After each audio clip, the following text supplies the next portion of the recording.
So a large part of successful handicapping is being able to adjust and react to changing situations, whether it be player injury or just a scheduling quirk that's not being adequately factored into a line. And an interesting product of this downtime is that when sports resume, if they resume, they're not going to be the same as they were before.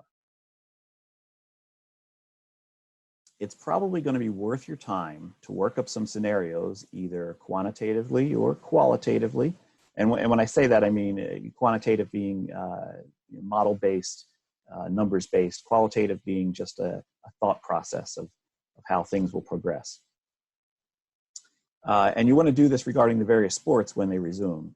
You can really go down a rabbit trail here. So remember what I said about balance. However, there will be value in identifying something that perhaps the market or lines maker won't catch on to.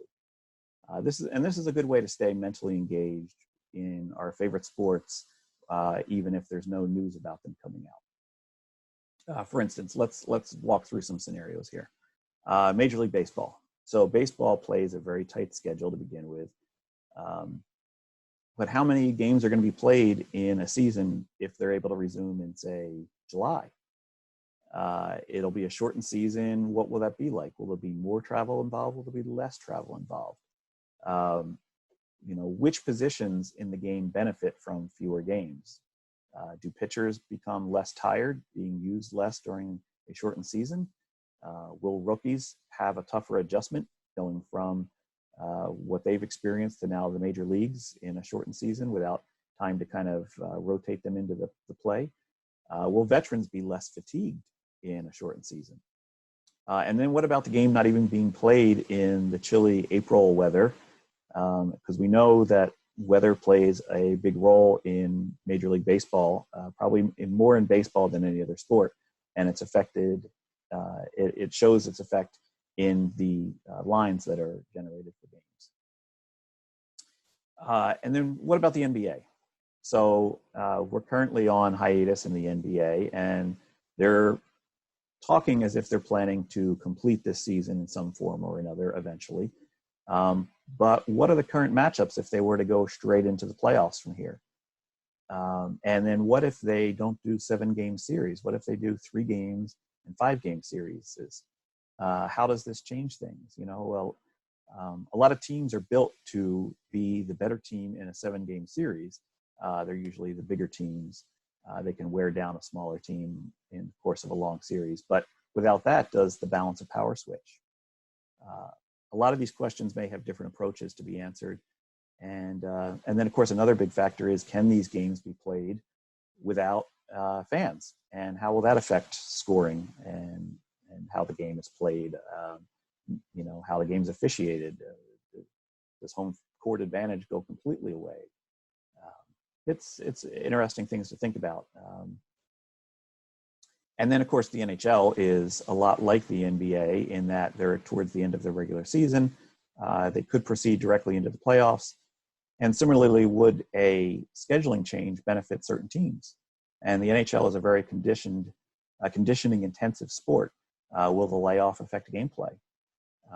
And will NHL arenas have good ice in the middle of summer if they have to resume these games in the middle of the summer? These are all questions you can ponder. But I think most interestingly is the NFL season. So the NFL right now is looking as if they can proceed as they normally would with a regular season that begins in September. It's yet to be seen if they can or not, but for now, they're proceeding as if they can. So how does this affect the NFL? Fortunately, many sports books have already posted regular season win totals for the NFL. And there's also future odds. Now, personally, I'm not a big fan of futures pools because rarely is there enough value to offset the increased house vig that comes from a multi-way pool like that. But this may be a good time to find value in regular season wins. Often you can find these lines at a respectable standard -110 vig. And while it does lock up money for probably close to 8 or 9 months, there can be good value there. And that kind of brings me to my next point here is, if you absolutely need to bet something on one of the 4 major US sports, the NFL is probably your best bet because we have the NFL draft coming up. The NFL draft was to be this celebration of football in Las Vegas. It was going to be grand.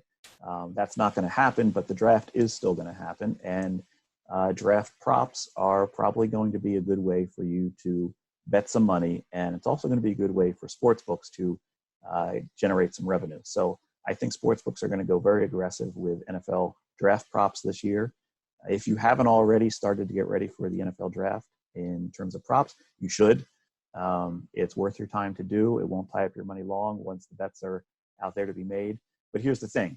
Every other starving sports bettor out there is thinking the same thing. They're all going to be betting the NFL draft props. So whereas before it might have been a specialty market with low liquidity, this year it's going to be a high volume market, and it's going to get efficient faster. So the early bird gets the worm, and I would recommend looking into NFL props if you haven't already. Okay, so we've looked back and we've looked forward, and now it's time to sharpen some skills.